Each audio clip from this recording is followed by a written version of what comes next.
Hi, ಬನ್ನಿ ನಾವು ಇವತ್ತು ಮಲ್ನಾಡ್ ಸ್ಟೈಲ್ ಮೀನು ಫ್ರೈ ಮಾಡೋದು ಹೇಗೆ ಅಂತ ನೋಡೋಣ. ನನಗೆ ಬೇಕಾಗಿರೋ ingredients turmeric powder, chilli powder, ಮತ್ತು ಇದು ನಾರ್ಮಲ್ ಚಿಲ್ಲಿ ಪೌಡರ್, ಇದು ಕಾಶ್ಮೀರ್ ರೆಡ್ ಚಿಲ್ಲಿ ಪೌಡರ್, ಹುಣಸೆ ಹಣ್ಣು ನೆನೆ ಹಾಕಿದ್ದೀನಿ, ಮತ್ತು ಇದು ಕೊಕೊನಟ್ ಆಯಿಲ್. ನೆನೆ ಇಟ್ಟಿರೋ ಹುಣಸೆ ಹಣ್ಣನ್ನು ಈ ಥರ ಚೆನ್ನಾಗಿ ಕಿವುಚ್ಕೊಳ್ಳೋಣ.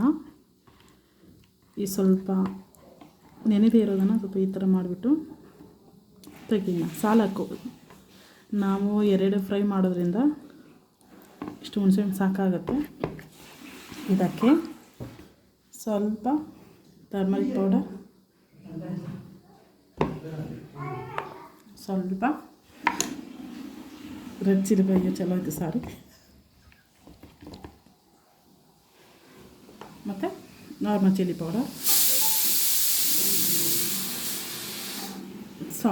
ಸಾಲ್ಟ್ ಸ್ವಲ್ಪ ಕೈಲಿ ಹಾಕೊಳ್ಳೋಣ, ಜಾಸ್ತಿ ಅದು ಚೆನ್ನಾಗಿ ಅನಿಸಲ್ಲ.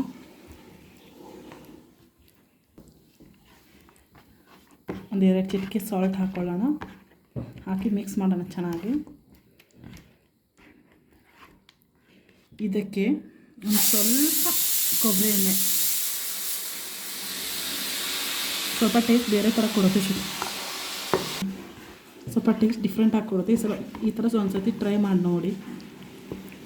ಇವಾಗ ನಾವು ಮೀನಿಗೆ ಹಚ್ಕೊಳ್ಳೋಣ ಚೆನ್ನಾಗಿ.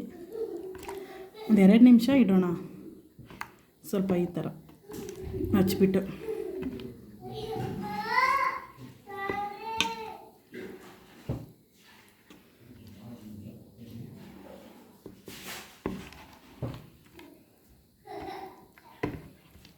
ಒಂದು 2 ನಿಮಿಷ ಈ ಥರ ಇಡೋಣ.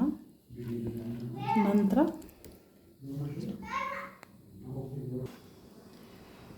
ಇವಾಗ ಇದನ್ನೆಲ್ಲ ಕವರ್ ಮಾಡಿದ್ದೀವಿ. ಅದ ನಂತರ ಸೂಜಿ ರವೆ ಅಂದರೆ ಸಣ್ಣ ರವಾದಲ್ಲಿ ಸ್ವಲ್ಪ ಇದನ್ನು ಈ ಥರ ಫುಲ್ ಕವರ್ ಮಾಡ್ಕೊಳ್ಬೇಕು. ನಂತರ ಇದೊಂದು 2 ನಿಮಿಷ ಇಡೋಣ. 2 ನಿಮಿಷದ ನಂತರ ತವಾಲೆ ಚೆನ್ನಾಗಿ ಫ್ರೈ ಮಾಡೋಣ.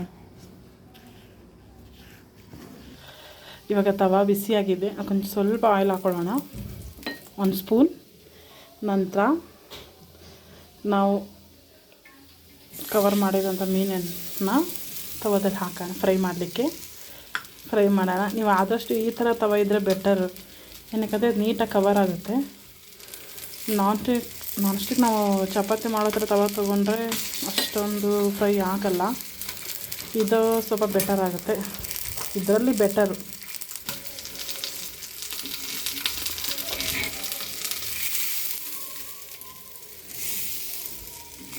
ನಿಧಾನವಾಗಿ 2 ಸೈಡ್ ರೋಸ್ಟ್ ಮಾಡೋಣ. ಸ್ವಲ್ಪ ಇದ್ರ ಮೇಲೆ ಆಯಿಲ್ ಮಾಡ್ಕೊಳ್ಳಿ. ಇದನ್ನು ಸ್ವಲ್ಪ ಲೈಟಾಗಿ ಬ್ರೌನ್ ಆದರೆ ಇದನ್ನು ಸಹ ತಿಂತಾರೆ ಕೆಲವೊಬ್ಬರು.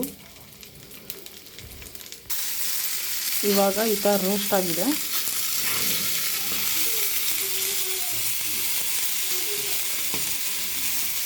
ಇಲ್ಲಿ ಮಿಡಲಲ್ಲಿ ಸ್ವಲ್ಪ ರೋಸ್ಟ್ ಆಗಬೇಕು. ಕೆಲವೊಬ್ಬರು ಫ್ರಂಟ್ ಬೇಕು ಮಾತ್ರ ರೋಸ್ಟ್ ಮಾಡ್ತಾರೆ, ಕೆಲವೊಂದು ಸರ್ತಿ ಮಿಡಲಲ್ಲಿ ರೋಸ್ಟ್ ಆಗಿರಲ್ಲ. ಸೊ ಹಾಗಾಗಿ ನಾವು ಈ ಥರ ಮಾಡೋದ್ರಿಂದ ಬೇಯ್ಕೊಳ್ಳುತ್ತೆ ಚೆನ್ನಾಗಿ, ತಿನ್ಕೊಳ್ಬೋದು. ಸಿಮ್ಮಲ್ಲಿ ಇಟ್ಕೊಳ್ಳಿ.